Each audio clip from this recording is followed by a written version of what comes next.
E por último, ele deu doutores, que é mestre, que é o dedo menor. Agora, por que ele deu esses 5? A própria Bíblia vai nos responder. 12. Querendo, olha só, volta lá por favor, volta lá 11, que ele deu. Eu gosto muito da Bíblia, não fugindo aqui de Mateus, que estamos com ela estacionada. Mas a Bíblia vai nos mostrar, vai nos apresentar por que é que ele nos deu. Ele deu para isso aqui, 12. Querendo o aperfeiçoamento dos santos, para a obra do ministério, para a edificação do corpo de Cristo. Aleluia. Por que ele deu esses 5 pilares, eu posso dizer, aqui? Por que ele deu? Ele deu porque ele quer o quê?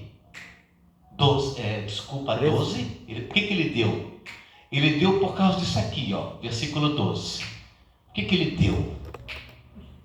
É que ele quer o aperfeiçoamento dos santos. O que é? Essa palavra aperfeiçoamento não te lembra nada, não? Eu estou servindo ao Senhor desde 1997. A minha esposa foi em 2000 foi em abril, foi na Vagem, né? Foi a tua maternidade espiritual, né? Depois de quase 7 anos, minha esposa, primeiro fui eu, depois logo em seguida veio a minha esposa. Mas eu tenho essa data gravada comigo, né? Desde 1997. Você se lembra dos primeiros celulares, quando eles saíram, que pareciam tijolo? Você se lembra? Pois bem, é o mesmo celular. Mas aqui está o processo do aperfeiçoamento. Porque lá quando saiu, não tinha o WhatsApp. Não tinha esse negócio. E não tinha o banco na palma da mão. Porque aqui eu faço empréstimo. Aqui você compra. Aqui. O que isso quer dizer, irmãos? É que nós tivemos um processo do aperfeiçoamento. Em outras palavras, a gente foi o quê? A gente foi progredindo, a gente foi avançando, a gente foi melhorando. E a pergunta que não se cala é: quem é o perfeito aqui? Voltando para Mateus 5, quem é o perfeito aqui? O perfeito não é amar aquele que é amado. O perfeito não é dar a paz do Senhor aquele que também te dá a paz do Senhor. O perfeito não é aquele que você acolhe porque também ele é. Não, o perfeito não é isso. O perfeito é aquele que é perfeito em tudo. Ou seja, eu sei que ele é o meu inimigo. Eu sei que não vai muito bem comigo. Eu sei que não vai muito bem com essa minha carinha. Mas em Jesus eu amo ele. Eu sei que não vai muito bem comigo, não tem nenhum problema, parece que temos uma picuinha, mas a Bíblia está dizendo que graça tem se você amar somente aqueles que te amam. Não, isso fazem também os incrédulos. Nós, essa palavra aqui é para nós. Aleluia. Sede perfeito, como perfeito é o vosso Pai que está nos céus. Agora, olha que coisa linda, e não vou dizer vergonha nossa, mas veja como Deus trata e veja como nós estamos tratando. Quer uma coisa? Versículo de número, deixa eu ver aqui, ainda no capítulo 5 de Mateus. Veja bem, deixa eu ver aqui. Sim, versículo de número, por favor, 45 do capítulo 5 de Mateus, versículo 45, olha só, veja bem, veja se nós somos assim. Para que sejais filhos do Pai que está nos céus. Por quê? Porque o Pai que está no céu, ele manda o sol que se levanta, manda o sol eu vou aqui parafrasear. O Pai que está nos céus, ele manda o sol para os maus e bons. E ele também manda a chuva para os justos e os injustos. O que os irmãos acham aqui? Se Deus mandasse somente o sol para os bons, como é que ficaria os maus? Se Deus somente mandasse a chuva para os bons, como é que ficaria a lavoura dos maus? O campo dos maus? Como é que ficaria a agricultura dos maus? Os irmãos conseguem entender que Deus, Ele é perfeito? Ele faz chover na casa do mal, mas Ele faz também chover na casa do justo. Aleluia. O Deus que está no céu é uma coisa muito extraordinária. E não me pergunte como. Ele ama o que está perdido, o que está caído, humanamente falando, o que está destituído, porque a Bíblia diz que o amor de Deus é um amor que nos constrange. E eu estava esse dia fazendo um programa na rádio, eu vou me preparo para terminar, mas só deixa eu pegar aqui na minha Bíblia. Eu peço que o santo depois ali, irmão Anderson, projeta aqui num data show. Por favor, pode colocar lá, capítulo 2, carta de Paulo aos Efésios. Eu quero fazer uma conexão aqui com o capítulo 5 de Mateus, porque a nossa proposta aqui é: sejamos perfeitos como perfeito é o vosso Pai que está no céu. E nós estamos nesta noite numa encruzilhada, num beco sem saída, porque eu amar o irmão Daniel, que ele me ama e eu amo ele, é muito fácil. A irmã Joyce amar a minha esposa, porque a minha esposa ama a irmã e a irmã ama a minha esposa, isso aqui é muito fácil. Mas eu quero ver se nós temos essa capacidade de amar aquele que nos odeia. Eu quero ver se nós temos a capacidade de estender as mãos para aquele, porque esse dia eu falei para alguém, vou falar até fora do microfone aqui, o ímpio ele faz macumba, mas o crente faz boa cumba. Já ouviu falar nisso? Já entendeu isso aqui?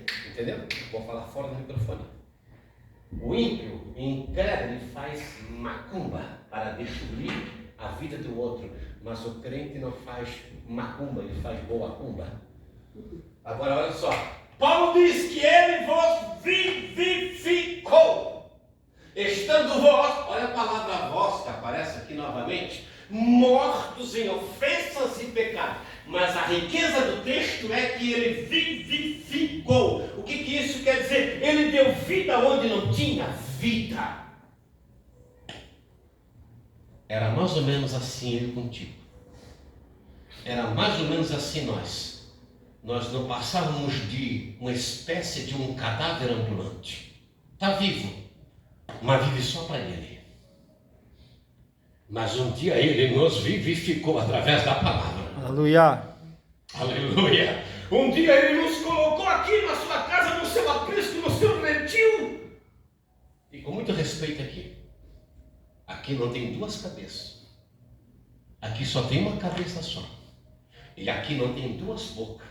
Aqui só tem uma boca só. E eu sei que a palavra nos confronta. Ele vos vivificou, estando vós mortos em ofensas e pecados, em que noutro tempo, que tempo era este que eu tenho até vergonha de falar, era o meu e eu sei o nosso passado. Lembra que eu falei aqui? Se tocar no meu calo vai tomar, viu? Se olhar para mim, atravessado dos calos que sobrou na faca. É 2 palitos, viu? Ó, é 2 palitos que eu faço que nem Pedro, deu para cortar a cabeça. Pum! Porque Pedro deu para cortar a cabeça de mal, mas acertou a orelha. Pedro deu para cortar a cabeça do servo mau. Mas aí, eu acho que quando ele viu o relampeio, né, da lama do fogão, do facão, ele virou a cabeça e pimba, cepou um pedaço de orelha. Ele deu para cortar a cabeça, Ricardo. Ele deu para separar mesmo, para cortar a cabeça. É conjectura minha, né? Mas lá no Getsemane, no escuro, quando ele percebe que o brilho como um relâmpago rasga de cima para baixo, pai, na minha direção, ele, pum, que quando ele vira para cá, ele, na orelha. Assim era eu e você antes. E agora? Olha o texto que diz: noutro tempo andaste segundo o curso deste mundo. E alguém fala assim: o mundo é a melhor escola. Desculpa, mentira.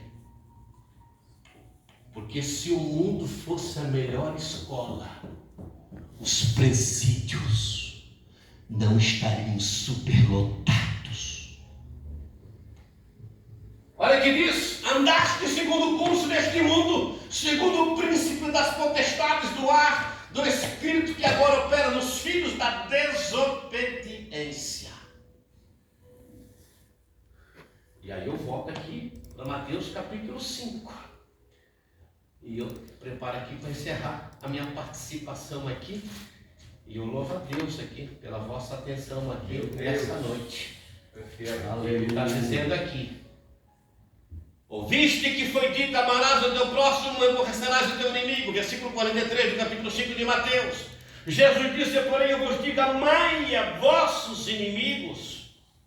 Bendizei os que vos maldizem, falam mal de vós, fazei bem aos que vos odeiam, e orai pelos que vos maltratam e vos perseguem. Aqui está o princípio, aqui está o início do caminho de alguém que quer ser perfeito. E vamos ser sinceros, será que nós estamos prontos e temos essa capacidade de receber na minha casa e você receber na sua casa o traidor? Temos essa capacidade? Porque você sabe que é um traidor, é um traíra. Você sabe quem é o camarada. E agora, como é que fica? Irmãos, eu acho muito linda a expressão de Jesus, quando Jesus se volta para Judas. Não é Judas o justo, porque aqui nós temos dois justos. Nós temos aqui dois Judas, desculpa. Nós temos um Judas que era irmão do Tiago, que era irmão de Jesus, filho de Maria. Mas nós temos aqui Judas o Iscariote, o traidor. E esse traidor aqui, Jesus diz assim, olha só, meu Deus do céu. Isso sim, isso que é um líder, irmãos. Isso que é um verdadeiro líder. O líder sabe quem trai, o líder sabe quem é aquele que leva em trás. O líder sabe, E Jesus naquela noite diz assim para Judas: amigo, o que vieste fazer aqui? Aleluia. Lembra aquele versículo? Lá no Getsemane, Jesus disse para Judas: amigo, o que você veio fazer aqui, amigo? Faça rápido, rapaz. Faça depressa, rapaz. Oxi! Chamou o inimigo de amigo. Irmãos, com todo respeito aqui, você já viu um pé de limão da laranja? Irmão, presbítero monatalista, com todo respeito à sua pessoa. Irmão Ricardo, permite-me usar o seu nome? O senhor já viu um pé de maçã da limão? Limão da limão, maçã da maçã. Aleluia. Como pode alguém que não é bom querer dar coisas boas? Você só pode dar aquilo que você tem. Aleluia. Sede vós perfeito, como perfeito é o vosso Pai que está. E nessa noite nós estamos num beco sem saída, porque Jesus nos pega de jeito pelo colarinho e diz assim: tu queres morar onde? No céu ou no inferno? Então já vai ensaiando, já vai aprendendo, viu? Eu sei que ele te fez mal, eu sei que ele te causou mal, eu sei que machucou, mas vai aprendendo a amá-lo, vai. Aleluia. Vai aprendendo a amá-lo, vai. Porque eu amo ele também. Na verdade, irmãos, Deus ama o pecador. Mas o que Deus não ama é a atitude do pecador. Nós amamos, é verdade. Aleluia. Mas não amamos esta traição. Aleluia. Nós amamos, sim, nós amamos. Mas não amamos amamos esse complôzinho, essa coisinha assim que parece como se fosse uma espécie de um caixa dois, sabe? Não, nós não amamos isso. A gente repudia isso. Mas a palavra está nos mostrando. Versículo 48 diz assim: sede vós, pois, perfeitos, como perfeito é o vosso Pai que está nos céus. E aí isso aqui eu vou repetir: nós estamos esperando Jesus na qualidade não de crentes perfeitos, mas de crentes imperfeitos. E nós nunca, Xará Renato, nós nunca seremos tão perfeitos assim. Aleluia. É eu e você. Nós nunca seremos tão perfeitos assim. Nunca. Os irmãos percebem que o Evangelho, ele nos confronta? Alguém fez uma pergunta para Jesus. Me parece que é em Mateus ainda mesmo, sim. É em Mateus. É em Mateus aqui. Em Mateus, no capítulo... deixa eu ver aqui, se eu acho que é tanta coisa. Aí eu encerro aqui a minha participação aqui. Deixa eu ver aqui. Tem hora que dá um lápis na minha mente aqui. É em Mateus. Deixa eu ver aqui. Mateus, no capítulo. Deixa eu ver aqui. Eita, glória de Deus. Deixa eu ver aqui se eu encontro aqui. Daí eu encerro com isso aqui. Mateus. Tem hora assim que dá um lápis na mente. Tem hora assim que tem que dar uma refrescada aqui na mente. Deixa eu ver aqui. Mateus capítulo 12. Se não, Jesus aqui. Deixa eu ver aqui. Aleluia. Mateus capítulo 12, não. Aquele versículo, irmãos, olha que eu já li isso aqui, hein? Olha que eu já li, olha que eu já reli isso aqui várias vezes. Quando Jesus chega diante de uma determinada situação e é o jovem rico, né? Sim, é o jovem rico. É o jovem rico. Deixa eu ver aqui se eu encontro aqui o jovem rico. Deixa eu ver aqui, Lucas, Mateus. Eu não quero tomar muito tempo, mas eu vou citar. A Bíblia diz o seguinte assim: aquele moço falou assim: Senhor, o que eu devo fazer para ser salvo? Aí Jesus vai falar assim, encontrou o irmão Daniel? Aí o Senhor vai falar assim, ó: já leste, sabes, ouviste que diz os mandamentos? Aí aquele moço vai dizer assim: Senhor, eu conheço os mandamentos. Isso aí eu tenho observado muito bem. Então vá, né? E procure guardar. Mas ele queria um pouquinho mais, ele queria se auto-justificar. Mas Senhor, um maior mandamento, sabe? Quando alguém quer se justificar, começa gaguejando. Aí Jesus fala assim: bem, então se tu queres ser perfeito, vá, vende tudo que tu tens e dá aos, e vem e segue-me. O texto vai dizer que... Encontrou? Mateus 19, 16. Isso, por favor, Mateus 19. 16, versículo 16. Isso, Mateus 19, isso. E eis que aproximando-se de um jovem disse-lhe: Mestre, que bem farei para conseguir a vida eterna? E ele disse: por que me chamas bom? Numa bolsa não um só que é Deus, se queres porém ter a vida eterna, quais os mandamentos? Disse-lhe: quais? E Jesus disse: não matarás, não cometerás adultério, aquela coisa, furtarás, não dirás falso testemunho. Honra teu pai e tua mãe e amarás teu próximo a ti mesmo. Mas parece que não se contentou. Ele disse-lhe o jovem: tudo isso tenho guardado desde a minha mocidade. Disse-lhe Jesus: se queres ser perfeito, vai, vende tudo que tens, dá aos pobres, e traz um tesouro no céu, e vem e segue-me. Agora, versículo, e o jovem, ouvindo essas palavras, retirou-se triste, porque possuía muitas propriedades. Disse-lhe então Jesus aos seus discípulos: em verdade vos digo que irmãos, Jesus não disse que é impossível, que é difícil, que é difícil entrar um rico no reino dos céus.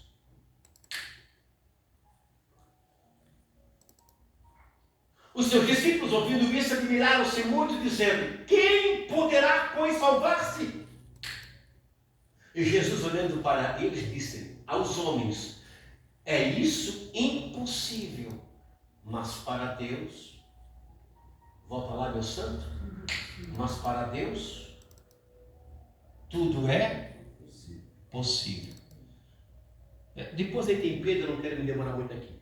Quando eu volto para Mateus agora aqui, e eu encerro a minha participação aqui, quando eu volto para Mateus no capítulo 5 e olho para o que o Senhor está falando aqui, eu olho para esses versículos, eu digo assim: Senhor, isso é impossível para mim, ser perfeito.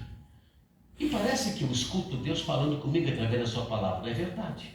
Para ti é impossível, mas para Deus pode se tornar possível na tua vida. Aleluia. Quer saber, nessa noite, Glória a Deus. nós estamos dizendo assim: irmão, é tão difícil amar aquele que me fere. Está tão difícil amar aquela que me fere. Está tão difícil ajudar aquele que me trai. Sim, é verdade. Para nós pode ser difícil, mas para Deus é o começo que pode ser possível. De pé, por gentileza, irmãos. Eu espero ter colaborado nessa noite. Aleluia.